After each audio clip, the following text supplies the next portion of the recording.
अस्सलाम वालेकुम दोस्तों। आज एक नई गुफ्तगू के साथ, नई वीडियो के साथ हाज़िर हैं।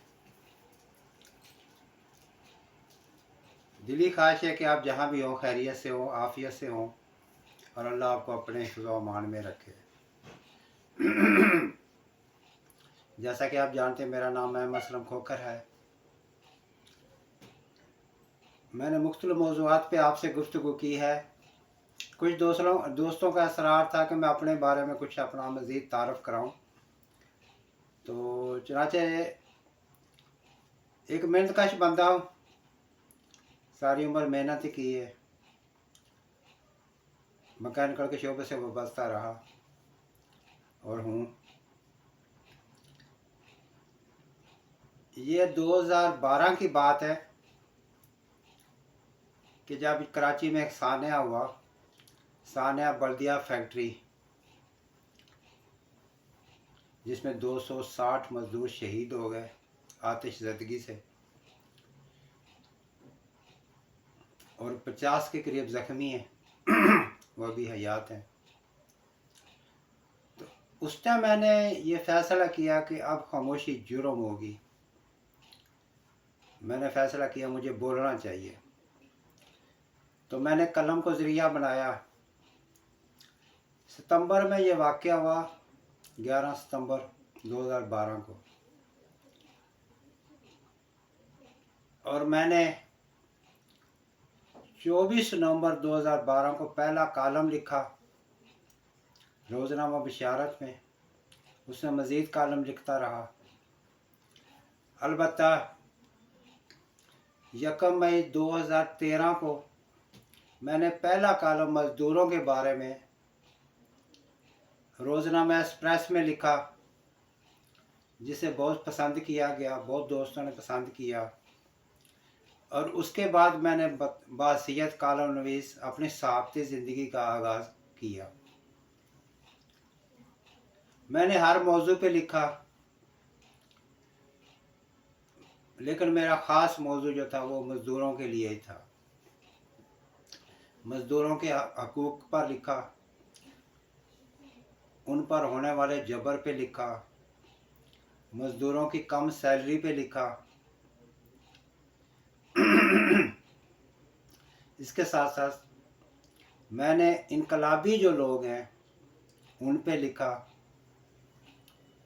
मेरे ख़्याल में कम से कम 2 किताबें उन शख्सियात पे अगर लिखे हो, मज़ामीन ही शाया किए जाए तो 2 किताबें बन जाती हैं। उसमें मैंने हसन नासर, नज़ीर अब्बासी, यूलिस फ्यूचक, गैब्रियल पेरी, मीरदाद खान वो शख्सियत है जिसमें पाकिस्तान में कालम की शक्ल में मैंने लिखा। उससे पहले कभी कालम की शक्ल में पाकिस्तान में नहीं लिखा गया था। मैंने उस पर रिसर्च किया पूरी ज़िम्मेदारी के साथ, और मैंने कालम की शक्ल में मीरदाद पे गुफ्तगू की। एक गुमनाम आज़ादी इनकलाबी इंसान को, गुमनाम को मैंने कोशिश की कि मंजर आप पे लाऊं, उसकी शख्सियत को हाईलाइट करूं। मैंने भगत सिंह पे लिखा, वो भी एक अजीम इनकलाबी था।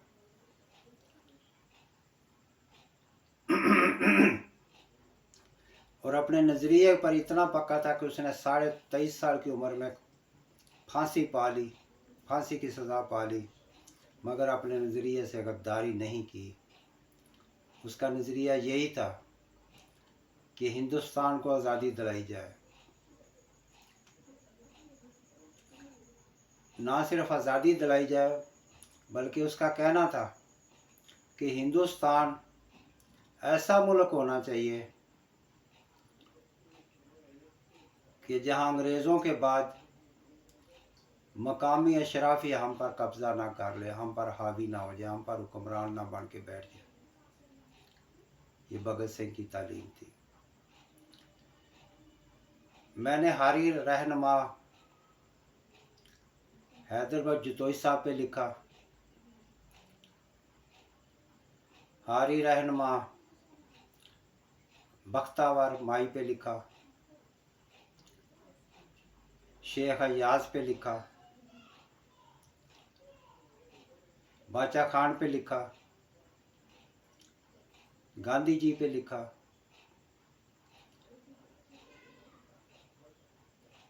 अहमद फराज पे लिखा, हबीब जालम पे कालम लिखा, उस्ताद दामन पे लिखा,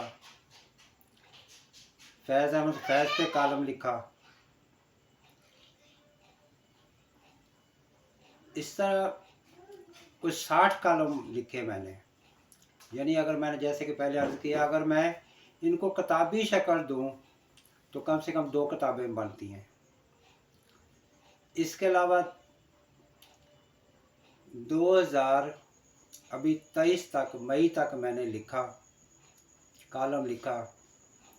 खुदा के फजल व करम से मैंने सहाफ़त को बदनाम नहीं होने दिया, कलम की हुर्मत का एहतराम किया। खालिद अलीक पे लिखा, लेकिन कलम की हुर्मत पे मैंने हर्फ नहीं आने दिया। जैसा कि खालिद अलीक साहब ने फरमाया था, कलम की हुर्मत के बारे में उनका शेर था,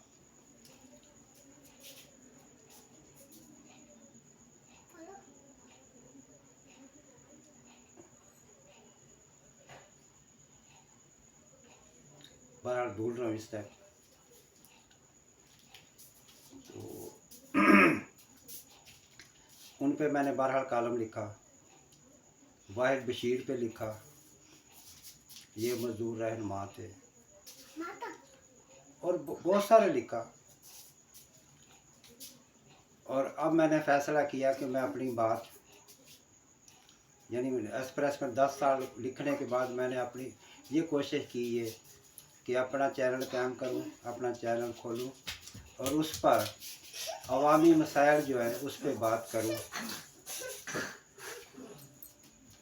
तो अब मैंने एम मसलन खोकर के नाम से अपना चैनल खोला है और आपसे मुखातब होता हूं। दोस्तों, ये मेरी मुख्तसर सी सहाफ़ती ज़िंदगी। ये ज़रूर है कि मैंने सहाफ़त का आगाज़ 55 साल की जब मेरी उम्र थी उस टाइम किया था, और अब 66 साल उम्र हो गई है, मैं सहाफ़त से वाबस्ता हूँ। अलबत्ता इतना ज़रूर किया, अब कलम के साथ साथ इलेक्ट्रॉनिक मीडिया से आपसे मुखातब होता हूँ। उम्मीद है आपको ये मेरी गुफ्तगू पसंद आएगी। अगर पसंद आए तो लाइक कीजिएगा, शेयर कीजिएगा, सब्सक्राइब कीजिएगा और कमेंट्स में दीजिएगा। आप जहाँ भी हों, अल्लाह आपको अपने हिफ्ज़-ए-अमान में रखे। अस्सलामु अलैकुम।